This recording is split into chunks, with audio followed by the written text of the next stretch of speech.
Strategy: choosing a niche. I promised in the last video that we were going to go to some rather different places in this training. That's true, but before we get into the interesting stuff, I first want to cover something more basic: the process of choosing a niche and coming up with a brand. What you might not realize is that this is actually one of the most important aspects of being a successful blogger. Your fate is sealed as soon as you choose a brand, or fail to. So it's very important to give this the time and the attention that it deserves. Choose your niche.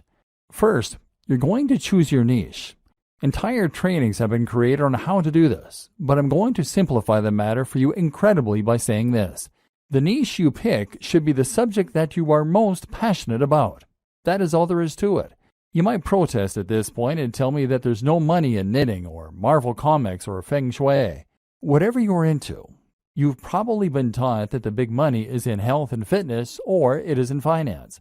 Get that idea out of your head and focus on writing what you know and love.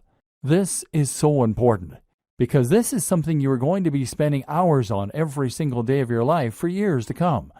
If you want to become a top blogger, remember we're not talking small hustles here, then you need to put in the time and you need to know the subject matter like the back of your hand. You're going to have to write this content yourself too, which is just one more reason that it needs to be something that you understand and that you love. What a lot of people do is to pick a niche that they are only somewhat interested in that they think can make the money. Then they hire a writer to fill it with content and they wait for their site to grow. This never works. It might make you some money, but you will not become a top blogger. Why? Because this strategy isn't going to bring anything new to the table and won't have your personality. Let's say you're writing about fitness. In order to be a top blog, you need to be contributing either the most comprehensive and accurate information out there so that you are a top resource, or you need to be contributing new ideas that no one else has come up with. You need to give your unique take on that matter and provide interesting insights and ways of looking at things that other people won't have considered. You need to do this in your own voice, in a way that lets people know what you're about. And that makes people want to keep on coming back to your site. If you hire a writer, then even the best writer in the world is going to give you content that is generic. They won't use their own personal voice because they're ghostwriting, and they won't contribute completely new information. That's because they're writers, not experts in that niche. And even if they were experts in that niche, they wouldn't want to give ideas that were too new, too controversial, or too unique, because they'll assume that you want to sound like you. In other words, they can't put words in your mouth. Only by writing it yourself can you bring something new to the table. And you can only do that if it's a topic you really know and understand. And this is before we mention the fact that you have to love the subject enough to spend all that time on it without getting tired of it and moving on. How to hone in on a smaller niche. But what do you do if the niche that you know is not one you can realistically succeed in? What if it is either too big or too small? A niche that is too big might be something like bodybuilding.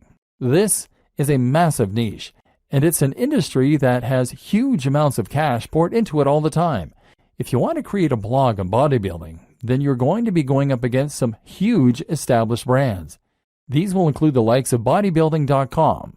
So the question you now have to ask is whether you really think you can compete with a site like bodybuilding.com that is spending thousands, if not millions of dollars on advertising every single day, and they will already have a massive audience of regular readers. How can you stand out against that competition? One solution is to narrow in and make your niche a little more focused. What's a subsection of the bodybuilding niche that you can make your own? I've seen entire blogs on how to work your calves before, aimed at people who aren't happy with the size of their calves.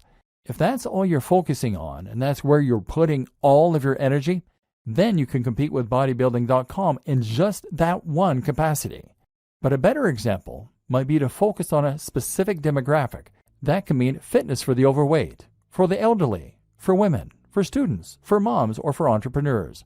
One of my favorite examples of a successful blog is Nerd Fitness. Nerd Fitness is a blog about fitness that is aimed at nerds. This carves out its own very specific section of a larger niche and allows it to compete with much bigger names. You can also make a niche bigger by combining it with other topics and other ideas. Nerd Fitness does this in a way because the concept allows the blogger to write about other topics too, in particular nerd culture. Then there are examples like The Art of Manliness. This is a blog that covers everything that the author considers to be manly, from health and fitness, to style, to how to smoke a cigar. It's a very broad concept, but also one that is entirely unique in its own way. This is something you can do if your niche is too narrow. If the thing you really want to write about is Sonic the Hedgehog, then that probably is too narrow a niche to make money from on its own. So why not branch out a little bit by including other video games you like? Geekdom 101 is a YouTube personality who started out vlogging about Dragon Ball Z, but has expanded to include other films, TV, and games, and has that way built a far more monetizable brand. Likewise, if your passion is bonsai and you want to make that subject a little larger, then how about including some other things you're interested in that are related? Perhaps Japanese culture, horticulture, art, philosophy, painting. In this way, you are now starting to create a brand out of your niche, creating a very distinct topic and tone that helps you to carve out your own audience while writing about the things that really interest you. Route to market. The other thing you need to think about when you start coming up with the idea for your blog is your route to market. That means thinking about the ways in which you're going to market your blog. At first, your blog is not going to be highly monetized. You might be able to sell a product, but you'll need to build a big audience before you'll start shifting units. Likewise, AdSense and other display advertising won't earn you much at all until you start getting heavy traffic. So that means you really can't afford to pay for your advertising to begin with, and that in turn means you need to find ways to market yourself for free. A route to market is a direct channel you have to your target audience. Your target audience is your persona, the imaginary person for whom your site has been designed. You need to know what kind of person this person is and where they can be found. Then you need a way you can reach them for free.